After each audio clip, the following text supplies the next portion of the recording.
দেখছো তোমার আব্বার ভাড়া করা গুন্ডারা আমাদেরকে মায়েরা কি করছে, হাত পা সব ভাঙা দিচ্ছে। জি আব্বু, আপনার বাবা সজীব বাহিনীদেরকে পাঠিয়ে আমাদের প্রচুর কিলিয়েছে। চুপ! একটা মিথ্যা কথা বলবেন না আমাকে। আমার বাপ তো এখানে ছিলই না, কেন অপবাদ দিচ্ছেন? তোমার বাবার যাওয়া লাগে সেখানে? তুমি চলে আসার পর তোমার বাবার গুন্ডারা গিয়ে আমাদের সবাইকে মারছে। কোনো প্রমাণ আছে যে আমার বাপের লোকজন মারছে? আমরাই তো প্রমাণ, আরো প্রমাণ লাগবে? আপনার তো মিথ্যুক, ভণ্ড। আর আপনার যেসব কাজকর্ম করে বেড়ান না, আপনাদের তো এলাকার লোকজন যে পিটায় পুলিশের কাছে দেন, এটা আপনাদের 14 গোষ্ঠীর ভাগ্য। জীবনেও না। আমরা এলাকার উন্নয়নের জন্য কথা বলি, আমাদেরকে কেন এলাকার লোকজন মারবে, পুলিশে দিবে? উন্নয়নের কাজ করলে এই অবস্থা হয়? আচ্ছা যাই হোক, তোমাকে একটা কথা বলতে আসছি। নেহা, আমি তোমাকে অনেক ভালোবাসি। তুমি শুধু একবার আমার হাতটা ধরো, আমি সারা জীবন তোমার হাতটা ছাড়বো না। হাত ছাড়বেন না? হাতটা ধরতে পারছেন কখনো?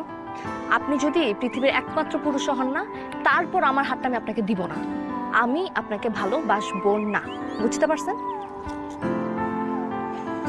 তুমি কিন্তু ওয়াদা বরখেলাপ করতেছো। কিসের ওয়াদা? কার ওয়াদা? কে করছে আপনাকে ওয়াদা? তুমি তোমার আব্বুর সাথে যাও না ইলেকশনের আগে আমার কাছে ভোট চাইতে? হ্যাঁ গেছি তো। তখন তো ওয়াদা করছিলা তুমি সবার স্বপ্ন পূরণ করবা। আমার একমাত্র স্বপ্ন ছিল তোমাকে বিয়ে করা, এই জন্যই তো তোমার আব্বুকে ভোট দিছি। নাইলে ওই দুর্নীতিবাজে ভোট দেয় কেউ? শোনেন,